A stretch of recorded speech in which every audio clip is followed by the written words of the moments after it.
Mon voyage a débuté d'une manière bien différente de ce que j'avais imaginé. J'étais censé être à Minneapolis pour une conférence les jeudis et vendredis. Autrefois, Martha, ma femme, prenait systématiquement une demi-journée de congé, veillant à ce que mon départ soit empreint de souvenirs précieux pour me soutenir pendant mon absence. Cette fois, cependant, elle s'est contentée de m'offrir un baiser d'adieu machinal avant de partir pour son travail.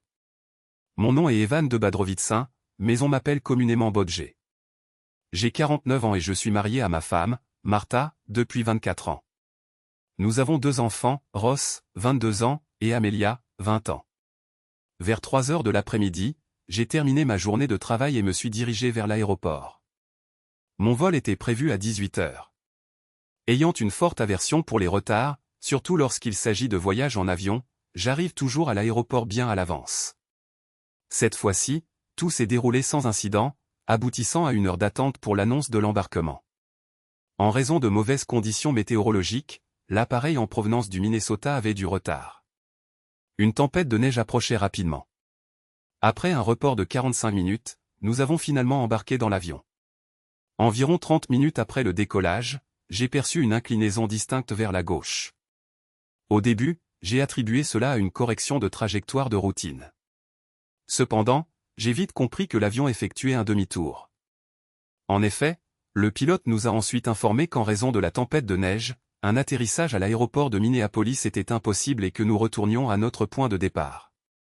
Après avoir débarqué, je me suis précipité au comptoir de la compagnie aérienne pour reprogrammer mon vol pour le lendemain matin. J'ai eu la chance d'obtenir l'un des derniers sièges disponibles. Bien que j'arrive en retard à la conférence, je pourrais, au moins, y assister. Ma réservation de siège confirmée, j'ai contacté mon associé à Minneapolis pour l'informer de mon arrivée tardive. J'ai également laissé un message vocal à mon supérieur. Ensuite, j'ai essayé de contacter Martha à la maison, mais elle n'a pas répondu, malgré l'heure tardive, il était un peu après 20 heures. La maison était plongée dans l'obscurité et la voiture de Martha n'était pas garée dans l'allée. Elle a dû décider de travailler tard ou peut-être de dîner au restaurant. Maintenant que notre plus jeune enfant était parti à l'université, la maison me semblait plus désolée que jamais. Laissant mes bagages dans la voiture, je suis entré dans la maison. J'ai entendu des voix provenant du salon. C'était étrange. En m'approchant de la pièce, j'ai réalisé que la télévision avait été laissée allumée. Cela impliquait que Martha était rentrée du travail, car j'étais certain que l'appareil avait été éteint avant mon départ pour le bureau. J'ai éteint la télévision et j'ai cherché Martha dans toute la maison. Elle était introuvable. J'ai alors appelé son téléphone portable. Elle a répondu après plusieurs sonneries. « Salut, chérie », salut à Martha, reconnaissant mon numéro. « Salut, ma chérie. Où es-tu » demandai-je. C'était une question dénuée de toute méchanceté. Une question que j'avais posée d'innombrables fois tout au long de notre mariage. Et je ne la posais pas par suspicion ou par simple curiosité. Je voulais simplement savoir où elle se trouvait. « Où veux-tu que je sois, idiot ?» À la maison, en train de regarder mes émissions, répondit-elle, comme si elle me douchait avec un seau d'eau glacée. « Et toi ? Comment s'est passé ton vol ? Es-tu déjà à l'hôtel ? » Mon esprit s'est vidé. J'étais fatigué par les perturbations du voyage. Tout ce que je désirais, c'était que ma femme soit à la maison, me permettant de me reposer et de la serrer dans mes bras pendant quelques heures supplémentaires. Des attentes si modestes. Malgré le retard du vol, je me sentais chanceux de pouvoir profiter de quelques heures supplémentaires inattendues dans mon propre lit avec ma femme. Il y a à peine 30 secondes, j'étais heureux à l'idée d'être bloqué à la maison. Mais au lieu de retrouver ma femme bien-aimée, j'ai été confronté à des mensonges et à des tromperies auxquelles je ne m'attendais absolument pas. J'étais incapable de réagir ou de dire quoi que ce soit. M'avait-elle vraiment menti ? Qu'est-ce qui pouvait bien la motiver à faire cela ? Il n'y aurait aucune raison pour elle d'inventer un lieu si elle était réellement au travail, en train de fréquenter des amis ou de prendre un repas. Mon long silence incita Martha à demander « Chérie, tu es toujours là ?» Oui, pardon. Nous venons d'atterrir à O'Hare, et je dois y aller, dis-je, mettant brusquement fin à la conversation. Mon téléphone sonna presque immédiatement. Je refusai de répondre. Je l'éteignis. J'avais besoin de temps pour réfléchir. Assis seul sur le canapé, je me sentais engourdi. J'essayais de comprendre pourquoi Martha m'avait menti. pourrait-elle être en train de me préparer une surprise? Je me suis souvenu d'une fois, il y a 4 ans, où j'avais dû recourir à une série de tromperies. Je planifiais une croisière de 2 semaines pour commémorer notre 20e anniversaire de mariage. J'avais même sollicité l'aide de son supérieur et de ses parents. Pendant tout un mois, j'ai perpétré des mensonges pour dissimuler la vérité. Tous ces mensonges ont culminé dans la réalité le jour où nous avons pris l'avion pour Miami, pour une escapade d'un week-end, et où nous nous sommes retrouvés au quai, où je lui ai offert une paire de billets de croisière. Mais malgré toute la diligence dont j'ai fait preuve, je ne parvenais à me rappeler aucune date spéciale dans les mois à venir. Au mieux, mon 50e anniversaire et nos noces d'argent étaient encore à 10 mois. Une pensée récurrente persistait, que je continuais à réprimer. Je refusais d'y prêter attention. Pas nous. D'autres personnes, oui, elles rencontrent de telles situations, mais pas nous. C'était ça. Je connaissais une personne qui serait sans aucun doute au courant de toute surprise que Martha pourrait être en train d'organiser, ma fille, Amelia. Réactivant mon téléphone, j'ai composé son numéro sans tarder. « Salut, papa. Comment vas-tu » m'a salué ma fille préférée en décrochant le téléphone. « Salut, ma chérie. Comment vas-tu, toi » ai-je demandé. « Rien de spécial, papa. Je viens de finir mes devoirs et maintenant je regarde la télévision » a-t-elle dit. « Et toi? Tu as parlé à maman récemment ?» Non, rien de spécial. Juste notre appel téléphonique habituel du dimanche, a répondu Amelia. Désolé de te demander ça, mais tu ne saurais pas quelque chose au sujet d'une surprise qu'elle pourrait être en train de me préparer, n'est-ce pas? Ne me dis pas ce que c'est. Dis-moi juste si ta mère est en train d'organiser quelque chose, ai-je demandé, rempli d'espoir. Non, papa, rien du tout. Pourquoi tu me demandes ça? Eh bien, elle se comporte un peu bizarrement ces derniers temps, et je me suis dit qu'elle me cachait peut-être une belle surprise, peut-être pour mes 50 ans, lui ai-je dit, enfin, pas tout de suite. Papa, on n'a pas fêté ton anniversaire le mois dernier? Si. Bon, oublie que j'ai posé la question. Bonne nuit, ma chérie. Bonne nuit, papa. Ce n'était pas ça. Pourquoi me mentirait-elle? Peut-être que cela concernait sa prochaine promotion.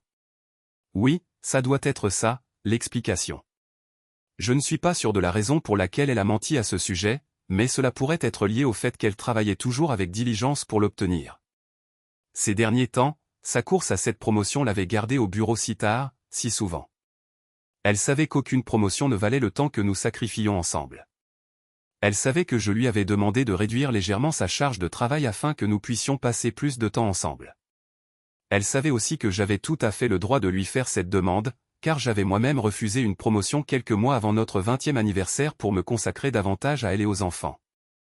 Il y a près de 5 ans, j'avais postulé pour le poste de vice-président des finances dans mon entreprise et on me l'avait offert.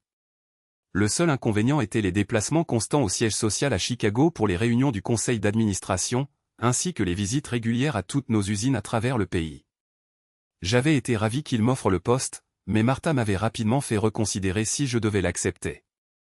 Premièrement, mon prédécesseur avait divorcé dans les 2 ans suivant sa promotion. Il s'était retrouvé riche, mais seul et malheureux. À cette époque, mes enfants avaient encore 2 et 4 ans de lycée, et ils avaient encore besoin des conseils et du soutien de leurs 2 parents. Martha n'appréciait pas l'idée d'en être seule responsable. Nous en avons discuté pendant toute une semaine avant que je ne réalise que j'étais sur le point de perdre de vue l'aspect le plus crucial de ma vie, ma femme et mes enfants. J'ai refusé la promotion. C'est pourquoi je n'ai pas bien accueilli ces derniers mois le fait que Martha ait commencé à travailler si diligemment à sa propre promotion. Pour Martha, les circonstances étaient différentes. Les enfants étaient à l'université, et il n'y avait plus que nous 2 maintenant. Sa promotion impliquerait un peu plus de voyages, mais rien qui n'affecterait significativement nos vies. En fait, nous pourrions potentiellement coordonner nos voyages pour qu'ils se chevauchent, minimisant ainsi le temps passé séparément. Le problème était le nombre considérable d'heures qu'elle passait à faire des heures supplémentaires pour le bien de sa promotion.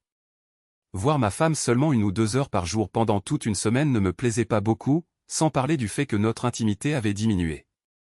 Elle travaillait même beaucoup de samedis et quelques dimanches. Au moment où elle rentrait à la maison, elle était complètement épuisée. Je ne me souviens même plus de la dernière fois où nous avions été intimes.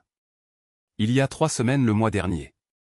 Nous ne sommes plus jeunes, mais tout de même, c'était décourageant. Je ne serais donc pas surpris qu'elle ait réellement été au travail quand j'ai appelé et qu'elle ait simplement menti pour éviter l'une de mes plaintes. Bien sûr, ce n'était pas juste. Après tout, j'avais aussi voyagé pour le travail, et je comprenais qu'un peu d'heures supplémentaires ne faisait jamais de mal à personne. Eh bien, il y avait un moyen simple de vérifier la vérité. J'ai saisi mon téléphone et composé sa ligne directe. Jake Turnbull à l'appareil, a répondu le collègue de ma femme. J'ai été quelque peu surpris. Il ne travaille pas dans le même bureau, et je ne m'attendais certainement pas à ce que quelqu'un d'autre que Martha réponde. Mais Jake était un homme bien, et il m'aurait informé si Martha était présente. « Salut, Jake. C'est Bodger. »« Bonjour, Evan, » répondit Jake. Il n'aimait jamais utiliser mon surnom. « Pourquoi m'appelles-tu ici alors que toi et ta femme êtes censés être en vacances ensemble ?» Honnêtement, cette soirée était une succession de surprises. Vacances? Quelles vacances? Et, désolé de te déranger au travail, Jake. J'ai dû par inadvertance appuyer sur le mauvais numéro de numérotation abrégé sur mon téléphone, menti-je. Pas de problème, Evan. Dis juste à Martha qu'elle me doit un déjeuner quand elle reviendra lundi prochain, vu que je la remplace encore. Tu vois, je suis toujours au bureau, et il est déjà bien après 9 heures. Elle me doit quelque chose, dit-il, puis il mit fin à l'appel. Martha ne se contentait pas de ne pas travailler, elle n'était pas du tout venue au travail. Jake m'avait informé qu'elle était en congé jusqu'à la fin de la semaine. Cela commença à me terrifier. Où était Martha, et que faisait-elle? Une pensée importune et spontanée me traversa l'esprit. Oh non. Ce n'était pas possible. J'avais toujours résisté à l'idée de penser le pire des gens. Je préférais rester optimiste, me concentrer sur les aspects positifs, percevoir le meilleur chez chacun. Mais maintenant, j'envisageais le scénario le plus catastrophique. Était-ce vraiment possible? Pourrait-elle commettre une telle trahison envers moi? Pourrait-elle vraiment être avec sa sœur, Nadia? Nous nous étions éloignés de Nadia et de son ancien mari, Mike, malgré une proximité autrefois profonde. Nous avions partagé des soirées, pris soin réciproquement des enfants de l'autre, organisé de nombreux rassemblements familiaux et même entrepris des vacances ensemble. Tout cela s'est brutalement arrêté un jour fatidique, lorsque je suis rentré chez moi, accablé d'un violent mal de tête. Après avoir ingéré quelques comprimés de Tylenol, je me suis allongé sur le canapé. Une demi-heure à peine plus tard, Martha et Nadia sont revenues de leur virée shopping. Absorbées dans une conversation animée, elles n'ont pas remarqué ma présence. « As-tu remarqué le nouveau chef de rayon des fruits et légumes à l'épicerie ?» demanda Nadia. En effet. Il est plutôt séduisant. Si l'on pouvait le qualifier ainsi, rétorqua ma femme. Et il t'a gratifié d'une pléthore de sourires. Eh bien, il devrait certainement sourire, compte tenu de l'amusement que nous avons partagé hier. Sur la banquette arrière de mon monospace, révéla Nadia. Oh, Nadia, pas cette escapade encore, s'exclama ma femme. Un jour, tu seras appréhendée et tu perdras un mari vertueux. Ou peut-être même plus, répondit Nadia. Ne crains rien, sœur aînée. Je suis perpétuellement circonspecte. Il est temps de nous séparer. Nous devons récupérer les enfants, déclara Nadia. Et sur ce, elles partirent, me laissant dans un état de perplexité, incertain de la conduite à tenir. Je m'étais toujours comporté comme un individu honnête, mais dans ce cas particulier, je n'étais pas sur du chemin moralement correct. J'avais une véritable affection pour Mike, et je savais que la révélation de l'infidélité de Nadia serait profondément dévastatrice. J'étais également raisonnablement certain qu'il l'expulserait immédiatement de leur domicile. Désirais-je réellement assumer le rôle de l'antagoniste et démanteler leur union conjugale? Je n'avais pas encore pris de décision définitive lorsque ma femme rentra à la maison accompagnée des enfants. J'ai été soulagé de constater qu'elle désapprouvait les relations extraconjugales de sa sœur, et faisant preuve d'une certaine discrétion, j'ai résolu de lui remettre la décision. Ce soir-là, alors que nous nous préparions au sommeil, j'ai abordé le sujet de mon dilemme. Ma chérie, je suis confronté à une situation difficile, et j'ai sincèrement besoin de ton conseil, commençai-je. Posons l'hypothèse que j'ai par inadvertance entendu une conversation aujourd'hui et que j'ai discerné que quelqu'un dans notre cercle proche se livre à l'infidélité. Tu comprends, se livrer à une liaison en dehors des liens du mariage. Quelle ligne de conduite devrais-je adopter? Devrais-je en informer le conjoint de cette personne? Devrais-je nourrir de l'animosité envers l'adultère? Martha me regarda, initialement incertaine de sa réponse. Eh bien, cela pourrait dépendre des circonstances spécifiques. Était-ce un écart singulier ou un moment d'égarement dû à l'alcool? Il existe une multitude de possibilités, articula Martha. Stipulons qu'il s'agit de Mike, et qu'il a rencontré une femme dans une taverne, suggérai-je, et que je suis conscient que ce n'est pas la première fois. Devrions-nous simplement ignorer cela et nous abstenir de divulguer quoi que ce soit? Devrais-je engager un dialogue avec lui dans une tentative de faciliter un changement dans son comportement? Martha adopta brusquement une posture droite dans le lit et saisit son téléphone portable. Ce scélérat, s'exclama-t-elle. Duplicité et fourberie. Je vais démontrer la conduite à adopter, et je vais l'exécuter sur le champ. Je vais immédiatement informer Nadia qu'il lui est infidèle. Je lui arrachai le téléphone des mains. Laisse-moi m'en occuper, mon amour. C'est ma responsabilité, affirmai-je. Es-tu certaine que c'est la bonne chose à faire? Absolument certaine. J'espère vivement qu'elle expulsera ce scélérat de leur domicile, rétorqua Martha, tournant son regard vers moi. Et nous ne lui permettrons pas de résider chez nous. Qu'elle cherche un logement ailleurs. Je ne désire pas la présence d'une adultère dans ma demeure. Heureusement pour moi, Mike a répondu. Salutations, c'est ton beau-frère préféré. Je te prie de m'excuser de te contacter à une heure aussi tardive, mais je dois t'annoncer une nouvelle extrêmement désagréable, ai-je commencé. Beau-frère préféré? Tu es mon seul beau-frère, a répondu Mike. Quelle affaire est d'une importance telle qu'elle nécessite un appel à cette heure avancée? J'ai surpris une conversation aujourd'hui, et je suis en possession d'une nouvelle profondément troublante. Absolument dévastatrice. Votre moitié ne vous appartient pas entièrement, si je puis m'exprimer ainsi. Votre femme se livre à l'infidélité. Cela s'est produit hier, et ce n'est pas un incident isolé. Mike a gardé un long silence au téléphone. Je trouve cela inconcevable, a-t-il finalement prononcé, sa voix à peine audible. Es-tu certain que tu parles bien de ma Nadia? Affirmatif. J'ai entendu l'aveu directement de la source. Fanfaronnade serait une description plus appropriée qu'aveu, pour être précis, et je n'ai détecté pas la moindre semblance de remords. On aurait dit quelqu'un racontant une partie de cache-cache. Je vous présente mes sincères excuses pour vous avoir transmis une nouvelle aussi défavorable. Je vous permets de gérer la situation à votre manière. Cependant, n'hésitez pas à me contacter. Nous serons là pour toi et les enfants. Merci. Et sur ces mots, Mike a mis fin à l'appel. Les larmes montaient au coin des yeux de Martha. Elle m'a adressé un sourire triste. Je suis immensément fier de toi, mon chéri. Il faut du courage pour être le messager d'une nouvelle aussi pénible, a remarqué Martha. Veux-tu me prendre dans tes bras? Je me sens profondément désorientée et appréhensive. Je les serrai dans mes bras et les doucement bercés. Je me demande s'ils vont chercher une thérapie de couple, ai-je demandé après un bref intervalle. Je ne crois pas que cela produira un résultat bénéfique, a répondu Martha d'une voix somnolente. Une fois adultère, toujours adultère. Tu as raison. Je commençais déjà à sombrer dans le sommeil lorsque le téléphone a sonné. Oui, allô, ai-je répondu, en bâillant et en modulant ma voix pour ne pas réveiller Martha. Espèce de scélérat. Que as-tu divulgué à Mike, a exigé la voix enragée de Nadia. Seulement la vérité, l'ai-je informé. Seulement la vérité, ai-je répété, en jetant un coup d'œil à Martha, qui s'était réveillée. Nous avons délibéré avec Martha ce soir, et nous avons résolu qu'il était préférable d'impartir la vérité, aussi cruelle soit-elle. Je ne puis imaginer que ma sœur puisse me trahir, a rétorqué Nadia, sa voix dégoulinant de venin. Bien sûr qu'elle le ferait. Elle avait l'intention de le faire elle-même.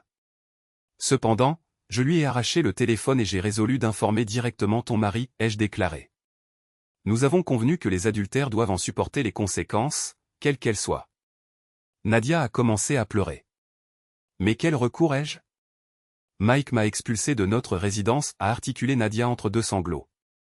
Eh bien, si tu as été expulsé, alors c'est bien mérité, ai-je affirmé. Mais que dois-je faire? Où puis-je trouver refuge? Puis-je venir chez vous, a demandé Nadia. Absolument pas. Martha et moi avons délibéré sur cette question également, et il n'y a aucune possibilité que nous hébergions une adultère.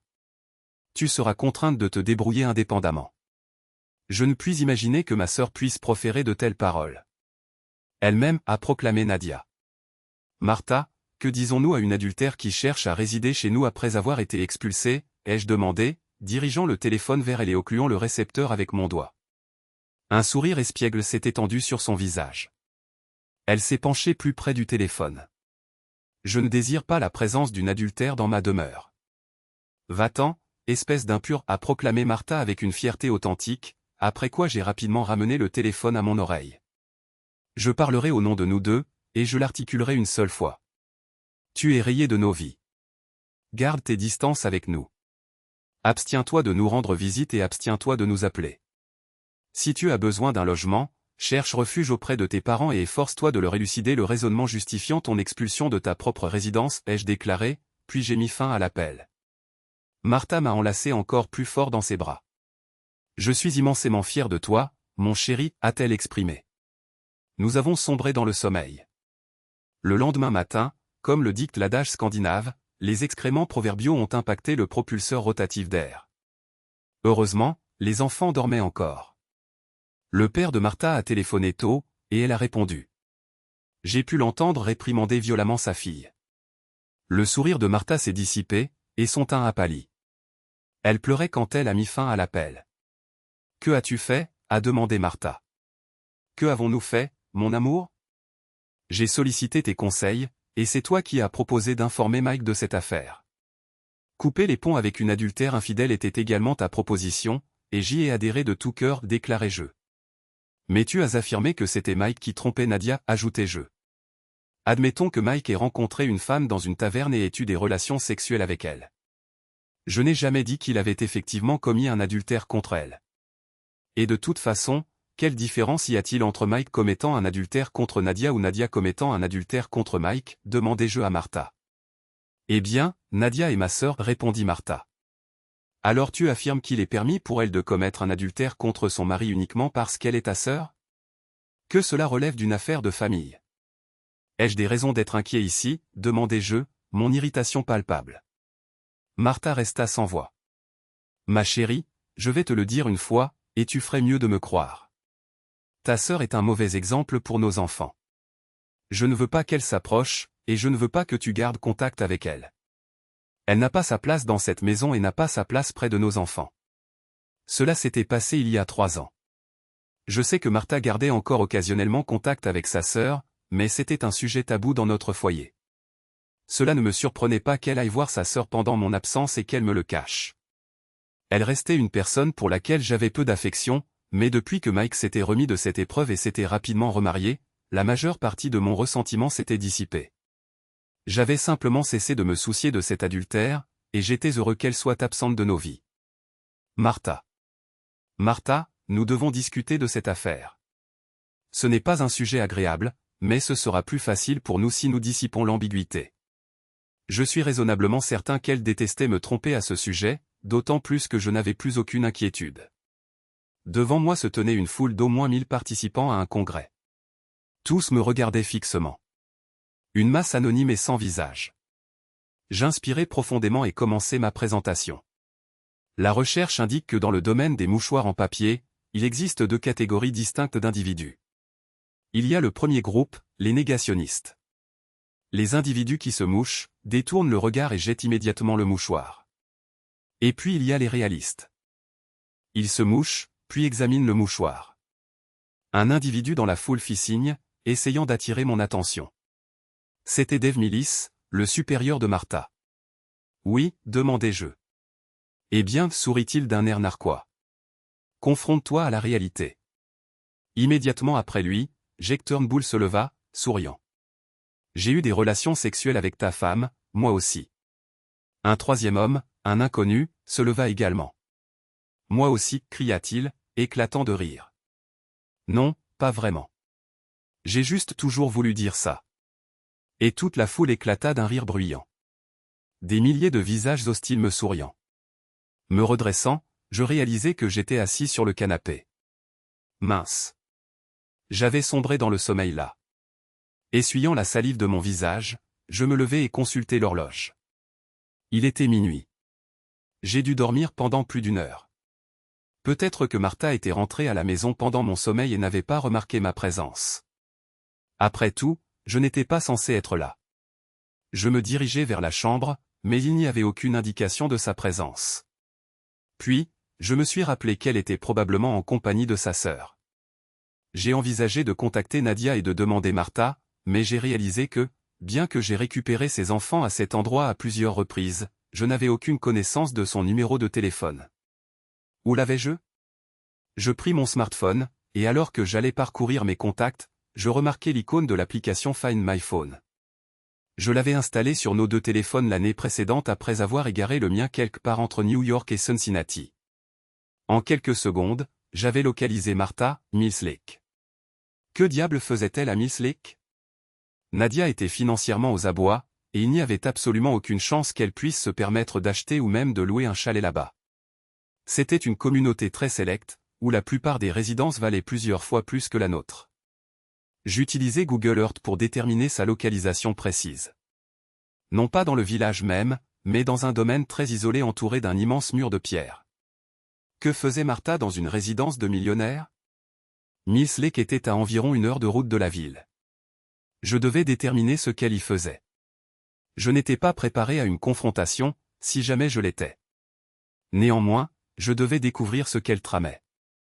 Si je me contentais de m'enquérir, elle inventerait très probablement une histoire, comme elle l'avait déjà fait. En quelques minutes, j'étais installé dans ma voiture. Pendant tout le trajet, je me suis sans cesse reproché de refuser de voir le pire chez Martha. J'aurais dû examiner immédiatement le traceur GPS de son téléphone, au lieu de tenter de justifier ses tromperies. En arrivant à Mills Lake, j'étais toujours incertain quant à la marche à suivre. J'ignorais ce que je devais attendre et m'accrochais encore à l'espoir d'une explication simple. J'ai conduit en direction de la propriété où le téléphone de Martha indiquait qu'elle se trouvait. Mince. D'énormes portails bloquaient l'entrée, et je n'avais certainement pas l'intention de me présenter en klaxonnant, pour exiger une audience avec ma femme. J'ai scruté les environs. Garer ma voiture sur la route serait manifestement déplacé pour les habitants et attirerait presque certainement l'attention d'un véhicule de police ou de toute autre force de sécurité patrouillant dans cette enclave huppée. J'ai parcouru une courte distance avant de repérer un sentier de bois où je pouvais garer la voiture. Je n'avais aucune idée de comment j'allais escalader ce mur. Puis, j'ai réalisé que la propriété donnait sur le lac, et qu'il y avait peut-être un moyen d'y accéder par ce côté. Rapidement, j'ai découvert un chemin piétonnier qui descendait vers le lac. Une fois sur la rive, je n'étais même pas certain de laquelle de ces somptueuses villas Martha occupait. J'ai dû consulter constamment le traceur GPS. Finalement, je suis arrivé devant une imposante demeure. Il y avait encore des lumières allumées à l'intérieur, mais uniquement au 2e étage. Le rez-de-chaussée était plongé dans l'obscurité, un rideau était entrouvert, et la lumière s'échappait par la fenêtre. J'ai repéré un arbre et suis monté assez haut pour avoir une vue sur l'intérieur de la maison. Au début, j'ai aperçu un homme vêtu d'un peignoir éponge blanc. Je ne le reconnaissais absolument pas. Il était plus âgé que moi, peut-être une 60aine d'années. Il s'est écarté. Quelques instants plus tard, une femme est apparue, et j'ai immédiatement compris la raison de la présence de Martha ici. C'était Nadia. Son peignoir était négligemment entrouvert, et elle se tenait près de la fenêtre, un verre de champagne à la main. Même à 40 ans, elle paraissait soignée et attirante. Ainsi, mes soupçons étaient confirmés. Martha était avec sa sœur. Cela ne m'étonnait pas d'apprendre que Nadia cherchait un riche bienfaiteur, connaissant les difficultés financières qu'elle avait rencontrées lors de son divorce. Cependant, cela me troublait de voir Martha impliquée dans un tel style de vie. On ne sait jamais où ce chemin peut mener. L'homme s'est approché de Nadia par derrière et l'a enlacée. Leur proximité était bien trop intime pour laisser planer le moindre doute quant à la nature de leur relation. Il a pris le verre de sa main et l'a posé sur la table. Ensuite, il a glissé le peignoir de ses épaules, et celui-ci est tombé silencieusement au sol. Je savais que j'aurais dû détourner le regard, ne voulant pas être témoin d'une situation aussi compromettante pour ma belle-sœur. Cependant, je ne l'ai pas fait. Ce qui s'est passé était suffisamment évident, même sans détails explicites. Il n'y avait plus de frontière entre eux, aucune hésitation, aucune honte. Toute la scène paraissait brutale, comme si l'homme affirmait délibérément sa domination. Le visage de Nadia s'est tordu de douleur, mais il a persisté, ne tenant absolument pas compte de cela. J'avais du mal à assimiler ce que je voyais, Nadia avec des larmes coulant sur ses joues et l'homme plus âgé derrière elle, arborant un sourire satisfait et cruel. Il était conscient qu'il lui causait de la douleur, et cela semblait seulement amplifier sa satisfaction. Je suis vraiment démodé. Pour moi, l'amour et l'intimité sont simplement les deux faces d'une même pièce dans l'union entre un homme et une femme. Ce que je venais d'observer était complètement dépourvu d'affection. Je n'aimais pas Nadia, mais je n'aurais jamais souhaité qu'il lui arrive quoi que ce soit de mal. Légèrement embarrassé par la scène, je me préparais à redescendre lorsque le couple s'est éloigné de la fenêtre. C'est alors que j'ai aperçu Martha. Elle était assise sur le canapé au fond de la pièce, un sourire niais et éméché sur le visage. Mon cœur a cessé de battre. Son peignoir n'était pas simplement mal noué, il était ouvert négligemment, maintenu uniquement par la ceinture. Un autre homme s'est approché d'elle, se rapprochant d'une manière qui ne laissait aucune ambiguïté quant à ses intentions. Martha a scellé le sort de notre mariage lorsqu'elle a posé son verre et s'est penchée vers lui, rendant son choix sans équivoque. J'étais si choqué que j'ai reculé et suis tombé de l'arbre. Les branches ont amorti l'impact, et je n'ai pas été sérieusement blessé en atterrissant. Tel un zombie, avec des larmes coulant sur mon visage, j'ai regagné ma voiture en boitant. J'avais mal, vraiment, profondément blessé. Pas à cause de la chute de l'arbre, mais à cause de la chute de mon piédestal, de la perte de mon amour. Pendant quelques instants, j'ai envisagé de prendre d'assaut la maison, de défoncer la porte et de provoquer autant de chaos que possible. Cependant, la perspective de passer les 3 à 5 prochaines années derrière les barreaux pour effraction et voies de fait était, c'est le moins qu'on puisse dire, loin d'être réjouissante. Une tempête d'émotions faisait rage dans mon esprit tandis que je marchais seul dans la nuit. Le déni avait disparu. Il ne restait plus que le sentiment de perte, un chagrin accablant, et une colère naissante que je n'osais pas déchaîner, de peur qu'elle ne me consume et ne ruine ma vie encore plus qu'elle ne l'était déjà. Je savais que même si ma colère se transformait en rage, je ne ferais jamais de mal physique à Martha. Pourtant, j'étais passé dangereusement près. J'aurais pu simplement rentrer à la maison, faire mes valises, et la laisser vivre dans un état de non-faute avec mon propre salaire, et sans enfant mineur à la maison. Le divorce aurait abouti à un partage à 50-50 de tous les biens, et adieu, adultère.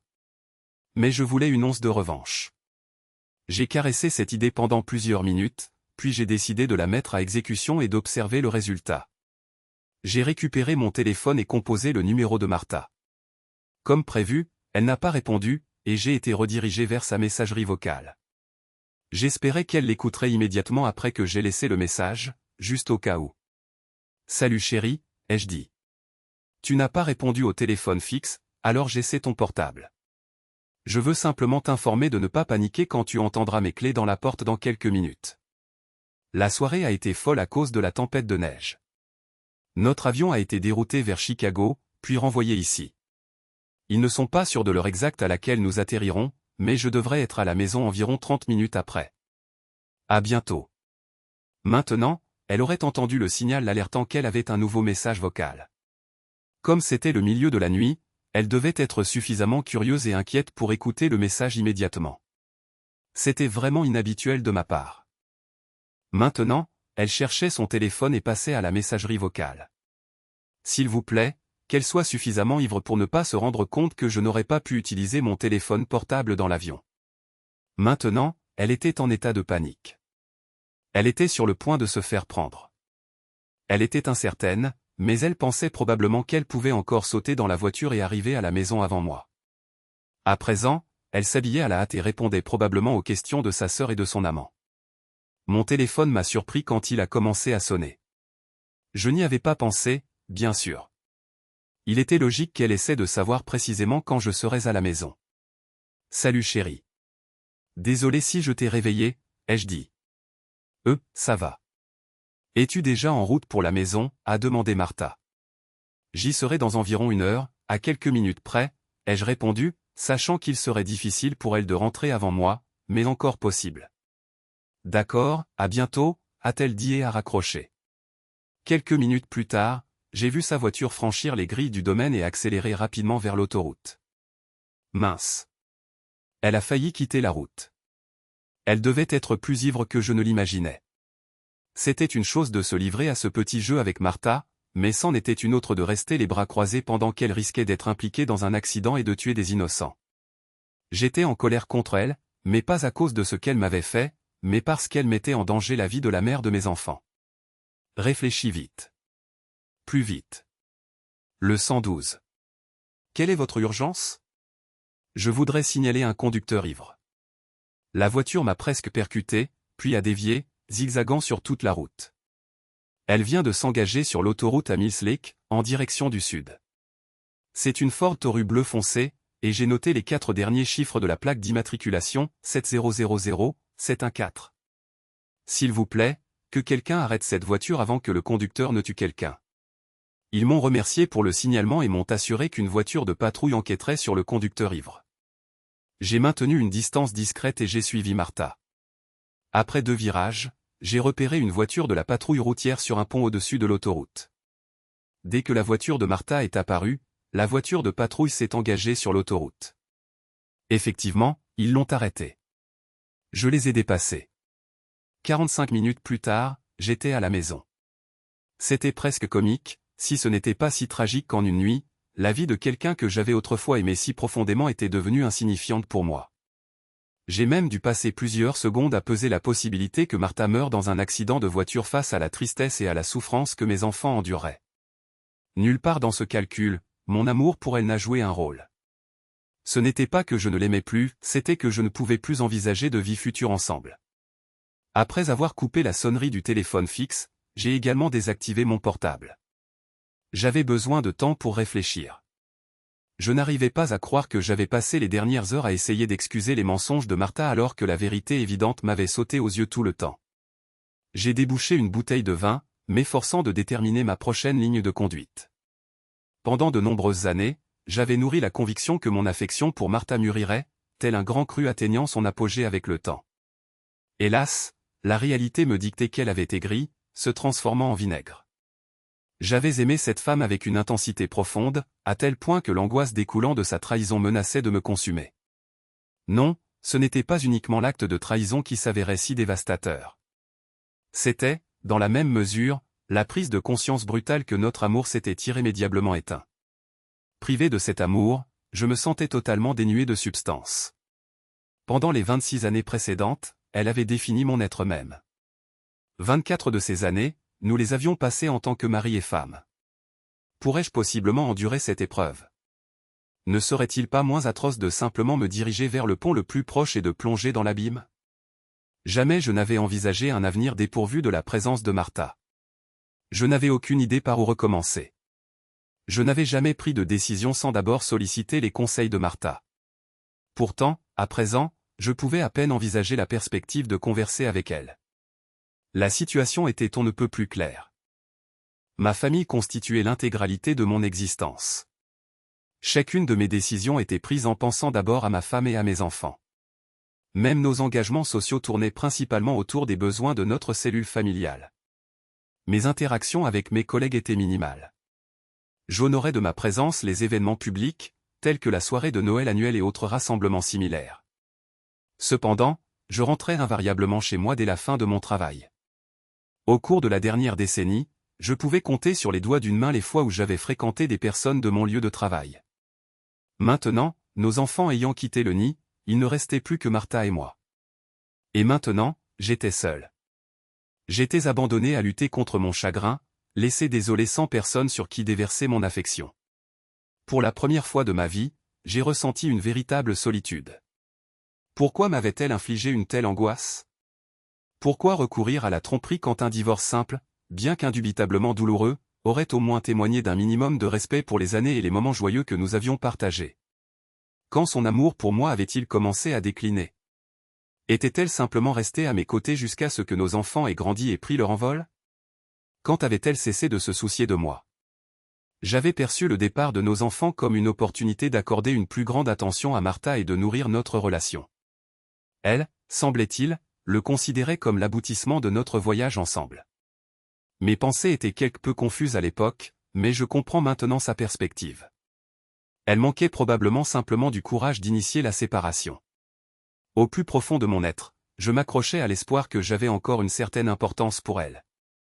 À moins que, bien sûr, il ne s'agisse que d'un acte de lâcheté de sa part. Je me retrouvais sans cesse à rejouer l'image d'elle avec cet homme inconnu. La façon dont elle tendait nonchalamment la main vers lui et commençait à le caresser servait à souligner soit la profondeur de leur familiarité, soit la facilité avec laquelle elle m'avait trahi. Martha et son amant, seul et impur. Je ne pouvais que conclure que notre temps en tant que couple avait touché à sa fin. Au milieu de mon désespoir, ma douleur a émergé comme le seul film reliant à la vie. La douleur servait de rappel constant de tout ce que j'avais perdu. Des précieux moments partagés avec mes enfants. J'étais contraint de concentrer mes pensées sur eux. Mes enfants étaient mon salut. Ce soir-là, je manquais du respect de soi nécessaire pour m'extraire de l'abîme de mon désespoir. Ce sont mes enfants qui m'ont donné l'impulsion. Ils m'ont aidé à conserver au moins un semblant de calme. Ross et Amelia allaient bientôt entreprendre leurs propres voyages conjugaux, fondant leur propre famille. J'ai réalisé que j'aspirais à être un grand-père qui comblerait d'affection leurs nombreuses progénitures. Hélas, avec Martha, cette perspective était désormais inaccessible. Je devais m'éloigner de cette situation avant que le chagrin ne me consume entièrement. Cela ne s'avérerait pas excessivement ardu, simplement atroce. Je savais que je me souviendrais à jamais de Martha comme de la femme que j'avais autrefois chérie. Et je savais aussi que je l'associerais éternellement à un autre homme. Je devais fuir Dodge. J'avais toujours été un homme aux attentes modestes. Mes parents n'étaient pas riches, mais j'ai été élevé dans un environnement familial remarquablement aimant. Je pouvais aisément renoncer à toutes les possessions ostentatoires que je possédais désormais. Après réflexion, j'ai réalisé que mes vêtements, mon automobile et mon ordinateur portable étaient les seuls objets que je souhaitais conserver. Plus je réfléchissais à la question, plus la résolution à mon problème devenait claire. Je rassemblerais mes affaires et je disparaîtrais sans laisser de traces. Je n'avais aucun désir d'être vu par la femme que j'avais autrefois aimée plus que tout au monde. La croisée ne ferait que raviver le souvenir de ce que j'avais perdu et exacerber ma douleur lancinante. Je me suis levé, et saisi quelques sacs et ai commencé à y entasser tous mes vêtements. L'opération n'a pris qu'une trentaine de minutes. En quelques instants, tous les sacs étaient rangés dans mon véhicule. Au moment où j'avais fini de rassembler mes affaires, il était environ 6 heures du matin. Je me suis alors allongé pour un bref répit, confiant que Martha resterait au poste de police pour ivresse jusqu'en milieu de matinée. J'ai dormi profondément, et l'alarme de mon téléphone portable m'a réveillé à 9 heures du matin, suite à la programmation d'une consultation urgente avec un représentant légal. J'ai pris une douche, me suis débarrassé de mon alliance et l'ai posée sur la table à côté de mon téléphone. J'ai aussi décidé de prendre quelques instants pour rédiger une lettre. Nous avions épuisé tous les moyens de communication, mais je me sentais obligé d'exprimer ma profonde déception. Martha, j'aurais dû m'attendre à ce que tu imites ta sœur. Une divorcée futile, obsédée par le sexe et solitaire. La génétique, j'imagine. Au moment où tu liras ceci, je serai parti de ta vie, pour ne plus jamais être revu. Je t'ai aimé avec une telle ferveur que ta trahison m'a infligé une souffrance insupportable. Je n'aurais jamais imaginé qu'il soit possible de ressentir une douleur aussi profonde.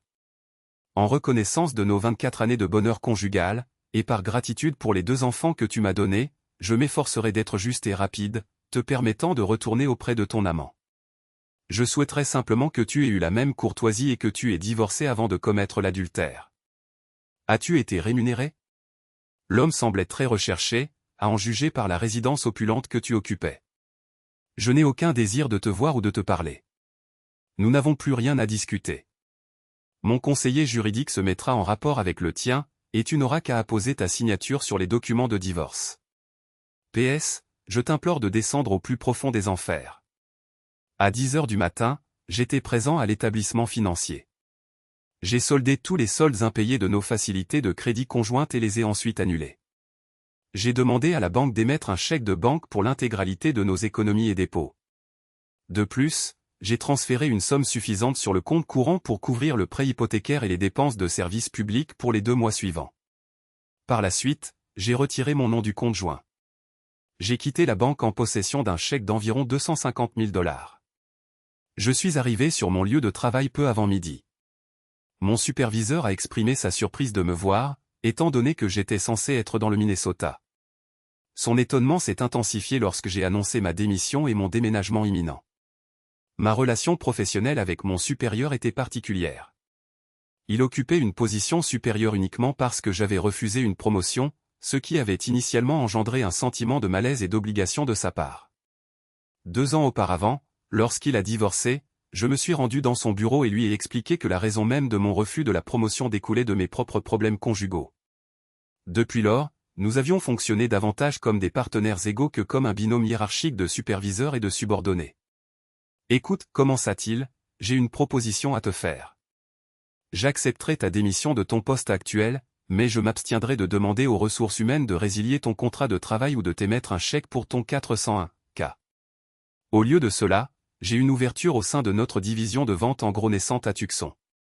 La rémunération est inférieure à ce que tu gagnes actuellement, mais j'ai entendu dire qu'on pouvait y trouver un logement respectable à un prix remarquablement raisonnable. Nous avons échangé des poignées de main après qu'il ait consenti à diffuser l'information selon laquelle j'avais présenté ma démission. Par la suite, j'ai consulté mon avocat, en articulant simplement et sans équivoque que je rompais les liens avec Martha. Il était chargé de lui signifier les papiers du divorce et de lui accorder une procuration, lui permettant de vendre la résidence qui constituerait sa part de 50% de nos actifs. Mon représentant légal a tenté de me persuader de suivre une consultation, étant donné qu'il était également une connaissance de la famille.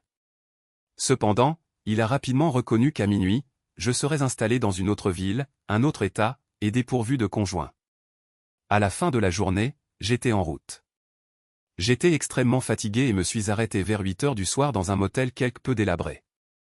Eh bien, à quoi pouvait-on s'attendre d'un motel qui facturait $60 la nuit? Tout ce dont j'avais besoin, c'était d'un endroit pour me reposer. J'ai composé le numéro de Ross à partir du téléphone jetable que j'avais acheté plus tôt. Allô? Salut, Ross. C'est papa, ai-je déclaré. C'est quoi ce numéro, papa? A demandé Ross. Eh bien, enregistre-le. C'est mon nouveau numéro de téléphone, l'ai-je informé. As-tu eu des nouvelles de ta mère aujourd'hui? Non, pourquoi? Eh bien, je dois être franc avec toi, Ross, avouai-je. Hier, j'ai surpris ta mère en flagrant délit d'infidélité. Nom de Dieu, papa. Elle aussi. Quelle ligne de conduite envisages-tu? Tout est consommé, Ross. J'ai rassemblé mes affaires, liquidé les comptes bancaires, lui laissant suffisamment de fonds jusqu'à ce qu'elle vende la maison, démissionner de mon emploi et je me dirige vers le sud. J'en ai fini avec elle. Je lui accorderai la liberté de fréquenter qui elle désire, mais pas en tant que mon épouse. D'ici la fin de la semaine, elle recevra les papiers du divorce. Un long silence suivit au téléphone. Amelia est au courant, demanda Ross. Non, pas encore. Tout s'est passé si vite. Tu es le premier informé. Je ne suis même pas certain que ta mère réalise que je l'ai quittée. Elle n'était pas là quand je faisais mes bagages. J'ajoutai, je te contacterai régulièrement. Tiens-moi au courant. Un autre silence suivit. Je t'aime, mon fils. Je suis fatigué et je dois y aller. Je t'aime aussi, papa. Ma conversation téléphonique avec Amelia fut tout aussi déchirante. Il était pénible pour mes deux enfants d'apprendre les transgressions de leur mère à notre égard. Ils avaient été témoins des ravages que tante Nadia avait causés à sa famille, et, comme moi, ils avaient du mal à comprendre pourquoi leur mère avait reproduit les mêmes actions au sein de la nôtre. Je me demande depuis combien de temps elle te fait ça, papa, remarqua Amelia, toujours aussi directe. Depuis combien de temps sait-elle que nous ne lui suffisions plus? C'est sans importance, ma chérie. J'aurais simplement souhaité qu'elle ait été honnête avec moi et qu'elle ait divorcé avant de commettre un adultère. Désormais, la durée et les motivations sous-jacentes importent peu. La seule chose qui compte pour moi, c'est que je l'aimais, que je lui confiais ma vie, et qu'elle a trahi cette confiance. Tout le reste devient sans intérêt. S'il te plaît, ne tiens pas de tels propos, papa. Rassure-moi et dis-moi que tu vas bien. Je vais bien pour le moment. Profondément attristé, mais je supporterai cela aussi longtemps que je le pourrai. Abstenez-vous de tout contact avec votre mère, ordonnai-je. Je vous informerai de ma future adresse. Puis-je venir vous voir après la fin de l'année scolaire, implora Amelia. Les larmes me montèrent aux yeux alors que je lui jurai qu'elle serait toujours la bienvenue chez moi. La division de Tucson était de petite taille, ne comptant qu'une trentaine d'employés, et le directeur de district se comportait plus comme un père que comme un tyran impitoyable. J'ai apprécié l'intégration immédiate au sein de l'équipe, et ils m'ont témoigné un accueil sincère. En l'espace d'un mois, j'avais réussi à trouver un appartement satisfaisant. Je n'ai jamais communiqué avec Martha, mais je recevais régulièrement des nouvelles de mon avocat et de mes enfants. Aller de l'avant s'est avéré une tâche ardue. Il y a eu de nombreux moments où la situation est devenue vraiment difficile. Tout d'abord, mon avocat m'a informé qu'elle était prête à contester la dissolution du mariage. Elle affirmait qu'elle ne nourrissait aucun désir de divorcer et qu'elle était prête à se battre jusqu'au bout, même si cela devait entraîner notre ruine à tous les deux. Très bien, dis-je à mon avocat. Oubliez la procédure de divorce. Le résultat m'indiffère. Il s'agissait uniquement de lui donner l'occasion de passer outre les 24 années de bonheur que nous avions vécues ensemble. Dites-lui simplement que je souhaite rompre toute relation avec elle, que je mène actuellement une existence épanouissante et que, à mon avis, elle peut aller au diable, espèce d'adultère. Étant donné notre amitié établie, transmettre ce sentiment serait un plaisir, cependant, je serai toujours obligé de vous facturer $50 supplémentaires, répondit mon avocat. Avec les enfants, la situation se présentait avec un degré de complexité un peu plus élevé. Individuellement, j'ai été contraint de persuader chacun d'eux qu'il n'existait aucune possibilité de réconciliation. Le premier défi s'est posé avec Amelia. Papa, maman est devenue très bouleversée lorsque je l'ai informée de mon intention de vivre avec toi cet été, raconta Amelia. Je l'ai assurée que je lui rendrais visite également, ainsi qu'à grand-père et grand-mère. Elle se comportait d'une manière si inhabituelle que j'ai été contraint de m'abstenir de toute communication téléphonique pendant plusieurs jours. Martha est également devenue très agitée lorsque Ross a choisi de partager ses vacances d'été entre sa résidence et la mienne. Je ne me suis jamais renseigné sur Martha. C'était ma méthode pour aller de l'avant et mener une existence indépendante. Ce n'était pas sans difficulté, car je continuais à éprouver des sentiments persistants pour elle. Ils étaient principalement associés à notre vie avant l'acte de trahison. Néanmoins, les enfants continuaient à me donner des nouvelles de son bien-être. À mon grand étonnement, il s'avérait qu'elle ressentait un désespoir comparable à celui que j'avais moi-même enduré autrefois. C'est tout simplement incroyable, compte tenu des circonstances liées à sa sœur. Le principe est simple, on commet une infidélité, on inflige de la douleur à ceux qu'on est censé chérir, on détruit son mariage, et ensuite, on passe à autre chose. Comment pouvait-elle éprouver du désespoir alors que j'avais déployé tous les efforts imaginables pour lui permettre de mener sa vie indépendamment de moi? Son refus de prononcer le divorce me semblait être un moyen d'éluder la réalité que sa conduite avait précipité la fin de notre cellule familiale. Ridicule, n'est-ce pas? Au début, je l'ai nié pendant quelques heures. Elle avait été dans le déni pendant les 2 années précédentes. Sachant que les enfants maintenaient un contact régulier avec moi, elle les utilisait comme intermédiaires pour transmettre des excuses pour son comportement. D'après les informations qu'ils ont divulguées, j'ai compris que c'était soi-disant la première fois qu'elle avait permis à sa sœur de l'impliquer dans une escapade sexuelle. Je n'y croyais pas vraiment. Elle a présenté ses excuses aux enfants, et indirectement à moi, pour son acte de trahison. Elle a concédé que c'était un acte délibéré, qu'elle était pleinement consciente des conséquences potentielles de céder au désir de Nadia, son amante, et de sa connaissance masculine. Elle a raconté aux enfants le sentiment de honte qu'elle ressentait en repensant à cette nuit particulière. Pendant un certain temps, elle s'est retrouvée incapable de se ressaisir, finissant par décider de consommer de grandes quantités d'alcool dans une tentative de noyer sa honte et sa culpabilité. En recevant mon message vocal concernant mon retour imminent à la maison, elle venait de terminer une rencontre sexuelle avec son rendez-vous arrangé, au moment où la police routière l'a transportée au poste de police pour ivresse publique, elle était déjà dans un état de désarroi. Elle nourrissait la conviction que je me réconcilierais avec elle si elle consacrait suffisamment de temps à expier son infidélité et si elle réussissait à me convaincre de la nature durable de son amour. Par l'intermédiaire des enfants, elle s'efforçait de me persuader qu'elle était prête à entreprendre toute mesure nécessaire pour démontrer son affection. Je reconnaissais que les enfants nourrissaient l'espoir d'une réconciliation, cependant, j'étais incapable de rassembler la force nécessaire, ne serait-ce que pour envisager d'entamer une conversation avec Martha.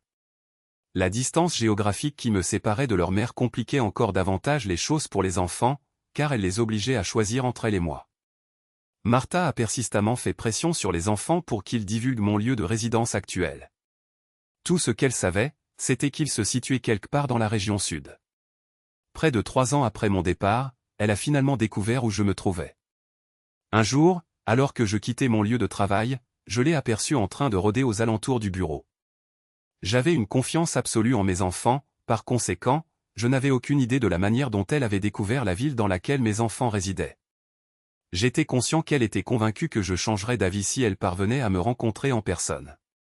Mon véritable désir était de modifier sa perspective sur cette question particulière. Elle n'a pas détecté ma présence alors que je sortais subrepticement par une entrée latérale. J'ai pris mon téléphone portable et j'ai passé un appel. Bonjour, Louise, ai-je commencé. Te souviens-tu que je t'ai parlé de mon ancienne épouse? Eh bien, elle est actuellement présente et va probablement me suivre jusqu'à ma résidence. Prépare-toi. Je te rejoins dans peu de temps. Je me suis arrangé pour me positionner dans le champ de vision de Martha, m'assurant ainsi qu'elle me poursuivrait. En quittant le parking, Martha était à mes trousses. Après avoir conduit à travers la ville pendant un certain temps, j'ai fait un bref arrêt dans une épicerie et j'ai ensuite continué vers ma résidence. En arrivant à la maison, je me suis garé dans l'allée de mon complexe d'appartements. Il n'était pas nécessaire de chercher mes clés, car Luisa, une latina remarquablement attirante d'une trentaine d'années, a ouvert la porte pour me laisser entrer. 2 minutes plus tard, la sonnette a retenti. Luisa, berçant un nourrisson d'1 an sur sa hanche, s'est avancée pour ouvrir la porte. De mon point de vue dans la cuisine, je pouvais discerner l'expression d'étonnement de Martha. Luisa l'a accueillie, employant un accent espagnol prononcé, a demandé « Comment puis-je vous aider ?» « Bonjour, j'aimerais parler à Evan » a répondu Martha. « Evan, quelqu'un est à la porte pour toi » a annoncé Luisa alors que je sortais de la cuisine. Feignant la surprise, Luisa m'a confié le nourrisson. « Occupe-toi de ta fille pendant que je termine la préparation du dîner » a-t-elle ordonné. J'ai reçu l'enfant et me suis tourné vers Martha. Eh bien. Je ne peux pas affirmer que je n'avais pas anticipé cette éventualité, néanmoins, cela reste une surprise, ai-je fait remarquer sarcastiquement. Tu sais, je devrais vraiment t'exprimer ma gratitude pour tes actes. Si tu ne m'avais pas trahi, je ne me serais jamais installé dans cette région du pays, et je résiderais encore dans le nord-est glacial, entouré de béton. Maintenant, je vis ici. J'ai une compagne extraordinaire, et je commence à créer de nouveaux souvenirs de famille avec Luisa et Tamari. La fille susmentionnée, Martha, s'est mise à pleurer ouvertement. Après une si longue période, ma tristesse et mon animosité s'étaient dissipées. J'ai ressenti une brève tentation, comme tout individu compatissant, de lui offrir du réconfort. Mais elle s'est avérée éphémère. J'étais engagé dans une mission. Alors, Martha, quelle est la nature de ta requête après près de 3 ans, ai-je demandé. J'étais contraint d'écouter attentivement ses paroles, car elles étaient à peine audibles. Je devais m'excuser. Je devais t'exprimer la profondeur de mon remords pour mes actes et pour la profonde douleur que je t'ai infligée. Je devais te dire que ce n'était jamais une réflexion sur toi, mais uniquement une manifestation de ma propre stupidité. Je devais te dire que je t'aimais alors, malgré mes transgressions, que je t'aime maintenant, et que mon amour pour toi durera éternellement. Tu étais le meilleur mari et le meilleur père qu'une femme puisse espérer avoir, et je n'étais rien d'autre qu'une sotte méprisable. Pardonne-moi pour la destruction que j'ai causée. Ces excuses ont produit une sensation cuisante en moi. Le moment était venu de mettre fin à cette mascarade avec la plus grande célérité. Eh bien, ça n'a aucune importance, ai-je déclaré, feignant la bonne humeur. De l'eau a coulé sous les ponts, comme on dit. Je n'ai pas réfléchi à la question depuis si longtemps que je peux affirmer en toute vérité que je t'ai pardonné. Je te souhaite une vie des plus joyeuses et épanouissantes, ai-je déclaré, jetant mon regard sur Tamarita, que je tenais dans mes bras. Elle rayonnait de sourire, aussi remplie d'amour que ma propre existence. Des larmes coulaient sur son visage tandis que Martha murmurait une parole indiscernable, s'avançait vers moi, m'embrassait, puis s'enfuyait de la maison. J'ai fermé la porte à clé derrière elle. Luisa est sortie de la cuisine et a pris Tamarita dans ses bras. Je me suis adossé à la porte fermée et j'ai laissé mes propres larmes couler. Luisa m'a chaleureusement embrassé, m'a donné un baiser sur le front et a pris son téléphone portable. Je ferais mieux d'informer Horacio que je rentre bientôt à la maison avec sa fille, a déclaré Luisa. Merci, Luisa, ai-je répondu. Et dis à Horacio que j'attends votre présence à tous les 3 à mon barbecue samedi. C'est noté, chef. Je te vois au bureau demain. La semaine suivante, mon avocat a reçu les documents de divorce, dûment signés par Martha.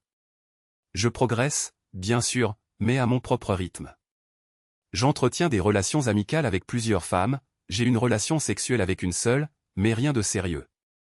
Je crois que j'ai enfin atteint un état d'équilibre par rapport aux événements qui se sont produits, et je deviens sans aucun doute moins appréhensif. Lorsqu'une femme entrera dans ma vie, je suis conscient de la nécessité d'accorder à Luisa carte blanche pour organiser une présentation à une compagne appropriée. Et maintenant, je crois vraiment que je le ferai. Cependant, après cette visite en particulier, j'ai commencé à éprouver des doutes. Pas concernant ma décision de quitter Martha. Je n'ai jamais eu la moindre réserve à ce sujet. Cependant, j'avais toujours maintenu la conviction qu'il ne restait plus rien à lui dire. Je présumais qu'elle possédait une connaissance précise de mes sentiments concernant un conjoint infidèle et de la voie à suivre. Cependant, après avoir entendu un mot de Martha, il est concevable que j'aurais dû répondre à ce moment-là. Nonobstant mon aversion pérenne pour la confrontation, une certitude demeure, il était plus avantageux pour moi de simplement disparaître, comme je l'ai fait. Mon affection pour elle était d'une telle magnitude que, si je l'avais confrontée en personne, j'aurais probablement cru ses expressions de remords et écouté ses excuses. Par conséquent, je me serais probablement retrouvé à mener une existence misérable caractérisée par la méfiance, aboutissant finalement à un divorce de toute façon. Cependant, maintenant, 3 ans après son acte de trahison et notre vie ensemble, les excuses de Martha ont facilité un sentiment de clôture, me permettant ainsi de finalement progresser. C'était la clôture dont j'avais besoin. Je peux maintenant libérer ma douleur et commencer à croire à nouveau à la possibilité de l'amour. Un jour, je serai peut-être même capable de lui révéler que Tamarita n'est pas, en réalité, ma deuxième fille. Peut-être. Cependant, j'en doute. Je ne lui dois plus aucune forme d'obligation.